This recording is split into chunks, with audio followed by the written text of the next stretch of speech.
Hello everyone, good morning and welcome back to my channel. আশা করি সকলেই আমার ভোলানাথের কৃপায় ভালো আছো, আর আমিও খুব ভালো আছি আমার ভোলানাথের কৃপায় এবং তোমাদের সবার আশীর্বাদ ও ভালোবাসায়। তো আজকে চলে এলাম আবার একটা নতুন ব্লগ নিয়ে। আমি একটা জায়গায় যাব, বুঝলে গাইস, তো তোমাদের সাথে সবটাই শেয়ার করব। কোথায় যাব না যাব, কি করব না করব, পুরোটাই তোমরা দেখতে থাকো। তো এই যে চলে এসেছি আমরা মুকুন্দনগর ঘাট, আর এখন বাজে সকাল 7:30, আর এখনই আমরা চলে এসেছি।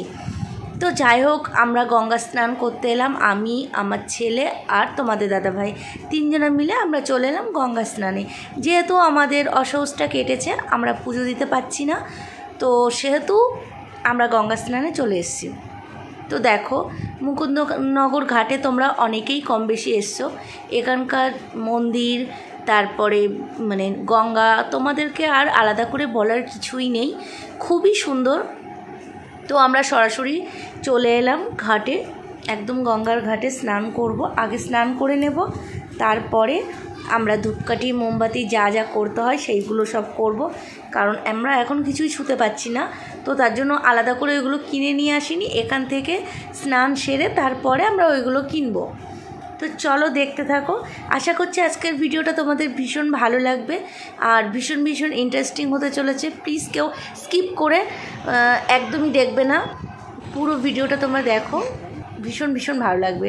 তো দেখো, আমি নেমে গেছি, এই যে স্নানে নেমে গেছি। আর একটা আমাদের যেহেতু মানে অসহজ ছিল, যার জন্য বাড়িতে যে গঙ্গা জলটা ছিল আমরা ফেলে দিয়েছিলাম, ওটা নিইনি। তো এখন এই যে আমি ড্রামটা রয়েছে, ড্রামটায় আমি গঙ্গার জলটা ভরে নিয়ে যাব।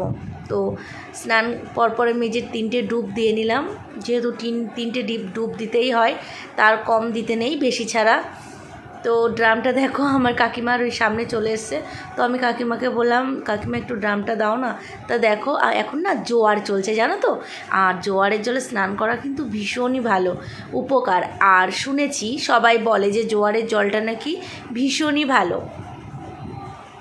তো যাই হোক, এখানে দেখো আমার বড়বাবু, উনি ওনার জামা প্যান্ট এখানেই ছেড়ে নিল। আর আমাদের তো সাইডে আছে জামা কাপড় ছাড়ার একটা ঘর আছে, তো আমি সেখানে যেই আর কি ছেড়ে নেব। তো এখানে না জল অল্প, বাট তবুও না আমার ভয় লাগে, অনেক দিন পুকুরে স্নান করি নাই, মাঝে মধ্যে গঙ্গাতে আসি, তবুও না আমার একটু ভয় লাগে। তো ওটার সময় বড়বাবুকে বললাম, একটু আমার হাতটা ধরো না, আমি পড়ে যাব। তো যথারীতি বলা কাজ আর করা কাজ, দেখো আমাকে ধরে তুলে দিল। তো এবার আমি এখানে চলে এলাম মন্দিরে। আর এখানে তোমরা সবাই জানো, এক পাশে আছে শিবের মন্দির আর এক পাশে আছে মা কালীর মন্দির। তো এখানে ভোলানাথকে দেখে তোমার প্রাণটা পুরো খুশিতে ভরে গেল। আর এই যে এপাশে মায়ের মন্দির, মাকেও দেখো কি অপূর্ব সুন্দর লাগছে দেখতে।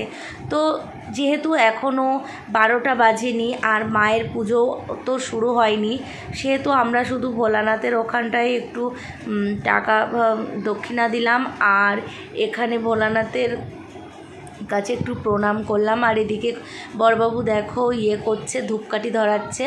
তো ছেলেকে বললাম, তুই ধূপকাঠিটা একটু দিয়ে আয়। তো দেখো, বাবা আর ছেলে দুজনে মিলে ধূপকাঠি ধরানোর জন্য ব্যস্ত হয়ে পড়েছে।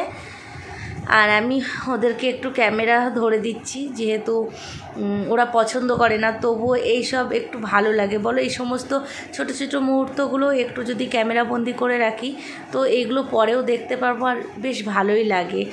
তো ছেলে দিয়ে এলো ধূপকাঠি ওখানে দিয়ে, এবার মোমবাতিটা দিয়ে আসবে। আর আমরা ততক্ষণে একটু চারিপাশটা ঘুরবো। তার আগে আমি স্নান করেছি, মাথায় গামছাটা বেঁধে একটু সিঁদুরটা পরে নেব। তো এখানে বসলাম, আমি তো আর আয়না নিয়ে যাইনি, তাই সিঁদুরটা পরবো ফোনের স্ক্রিনে, একটুখানি ক্যামেরাতেই আমি সিঁদুরটা পরে নিচ্ছি। তো এই সিঁদুরটা পরে নিয়ে তারপরে আমরা একটু চারিপাশ, আমি আর সোনা একটু ঘুরবো। চলো দেখতে থাকো।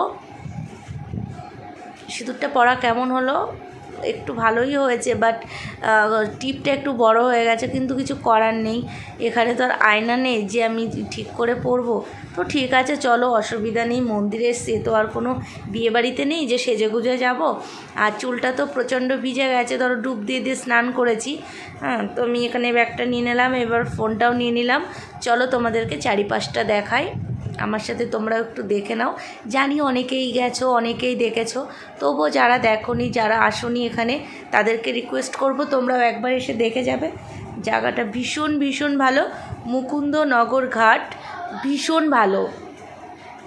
তো আমি সামনে একটা দারুণ জিনিস দেখতে চলেছি, আর তোমাদেরকেও দেখাবো বলে আমিও ভীষণ উৎসাহিত। তো সামনে আমার ভোলানাথ, এই দেখো আমার ভোলানাথ। তো এই দেখো আমার ভোলানাথ, আর আমি দেখো আছি এই যে ভোলানাথকে নিতে পারছি না, এই যে ভোলানাথ আর আমি আছি। দেখো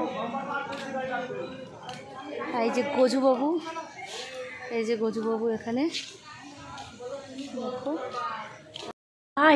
দেখো গাছে কত পেঁপে ধরেছে আর কত ফুল, প্রচুর প্রচুর ফুল এখানে।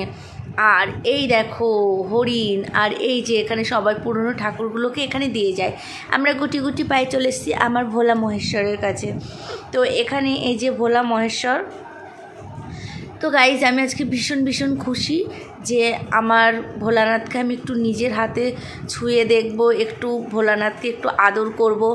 আমি ভীষণ খুশি, কারণ কখনোই এটা সম্ভব হয় না অন্য টাইমে এলে। তো আজকে আমি পেয়েছি, আমি ভীষণ লাকি মনে করছি নিজেকে যে ভোলানাথকে ছুঁতে পারছি, ওনার বুকে আমি মাথা দিচ্ছি। সত্যি আমি ভীষণ শান্তি পাচ্ছি। তো ভোলানাথের চরণে মাথা দিয়ে কে কে শান্তি পাও আমাকে কিন্তু কমেন্টস করতে একদম ভুলবে না। তো এবার বুবুন সোনা ও একটুখানি ভোলানাথের কাছে যাচ্ছে, ভোলানাথের কাছে ও একটু প্রণাম করবে। আর এই দেখো এখানে এই যে নন্দী মহারাজকেও একটু আদর। এখানে তো সবার বাড়ির পুরনো ঠাকুরগুলো নিয়ে এসে এই গাছতলাতে রাখে। এখানে দেখো কত শিবলিঙ্গ, এই যে হরিণ, এই যে আমাদের বনের রাজা সিংহ মশাই। তো এবার আমরা বাড়ির দিকে চলে যাবো, অনেক ঘোরাঘুরি হয়েছে অনেক। তো এখন বাজে 9:30, আর বরবাবুর তো ট্রেন ধরার টাইম হয়ে যাচ্ছে। তো তার জন্য আমরা এখানে আর থাকতে পারবো না, অলরেডি অনেকটা লেট হয়ে গেছে। ইচ্ছা থাকলেও আর উপায় নেই। তো আমরা এই দেখো মন্দির থেকে বেরিয়ে এসেছি, আর চুলটাও একটুখানি নাড়াচাড়া দিয়ে শুকিয়ে নিচ্ছি, যেহেতু বাড়িতে যাব। তো গামছা মাথায় দিয়ে গেলে কেমন লাগে। তো এখান থেকে এই যে চলে এসেছি বাড়িতে। এবার বাড়িতে এসে আমি চেঞ্জ করে বসে গেছি, ঠাকুরের জিনিসগুলো সব পরিষ্কার করব।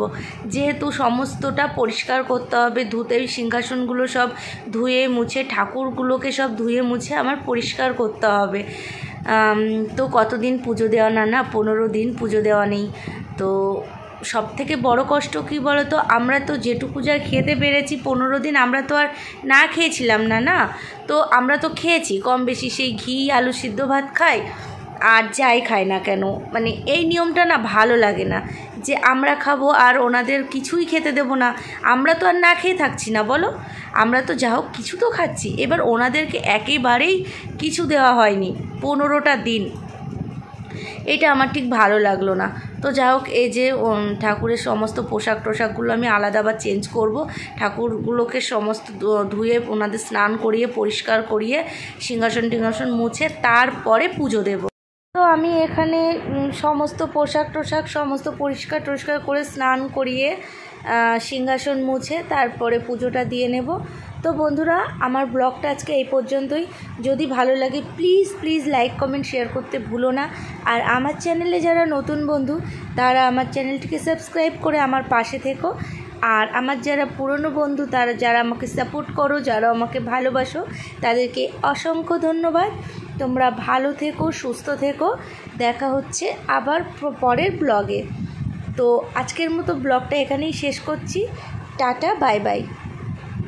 লাইক কমেন্ট শেয়ার করো, আর তোমরা সবসময় আমার পাশে থেকো, আমাকে সাপোর্ট করো, ভালোবাসা দিও।